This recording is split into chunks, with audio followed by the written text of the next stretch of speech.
L'Afrique, pas un continent débordant de vie et de cultures vibrantes, est confrontée à une lutte silencieuse contre un ennemi redoutable, les maladies hydriques.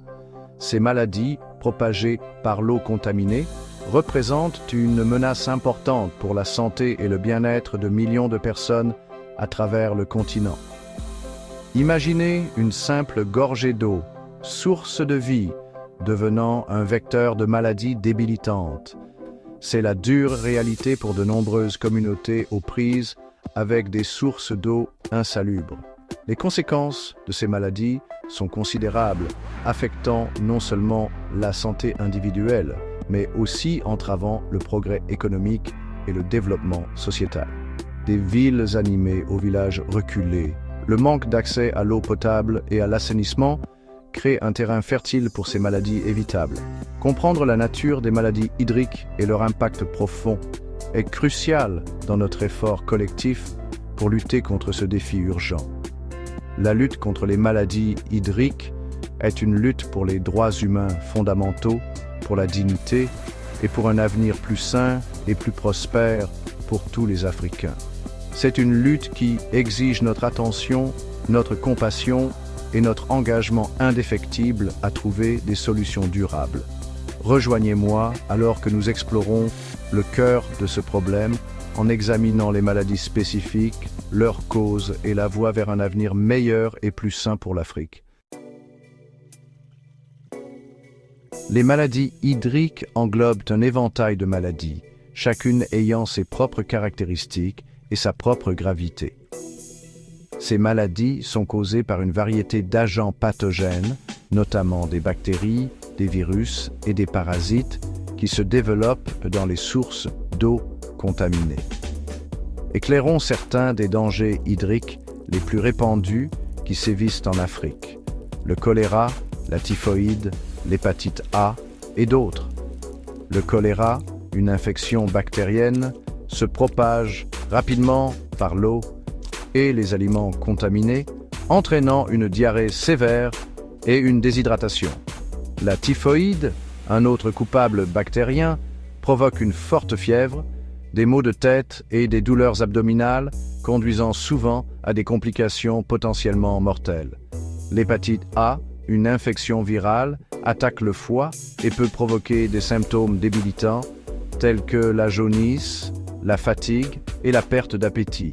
Ce ne sont là que quelques exemples des nombreuses maladies hydriques qui constituent une menace constante pour les communautés à travers l'Afrique. Le fardeau de ces maladies est immense, en particulier pour les enfants, les personnes âgées et les personnes dont le système immunitaire est affaibli.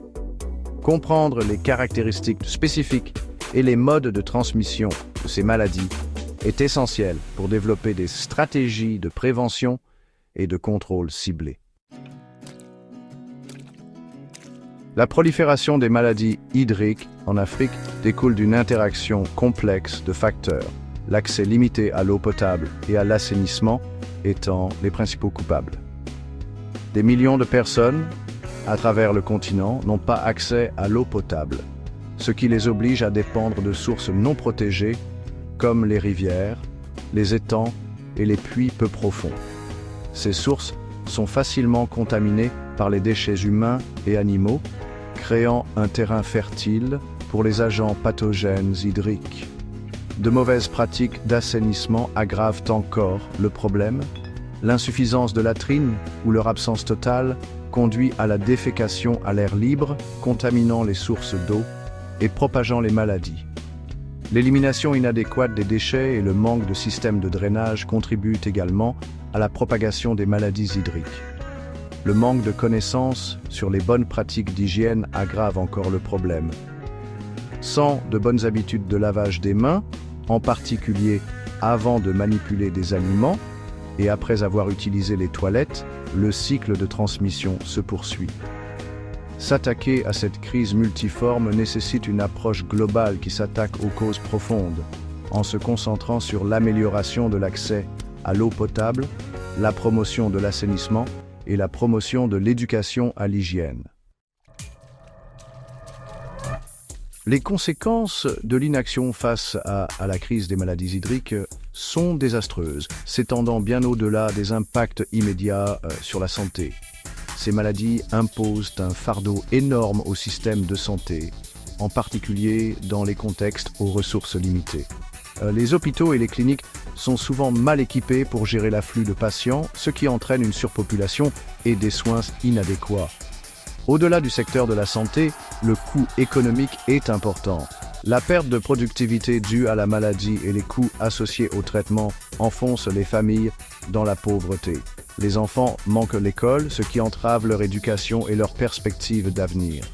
Les répercussions des maladies hydriques se répercutent sur toutes les facettes de la société, entravant le développement et perpétuant un cycle de pauvreté et de mauvaise santé. Faire face à cette crise n'est pas simplement une question de santé publique. C'est un investissement dans le capital humain, la croissance économique et un avenir meilleur pour l'Afrique.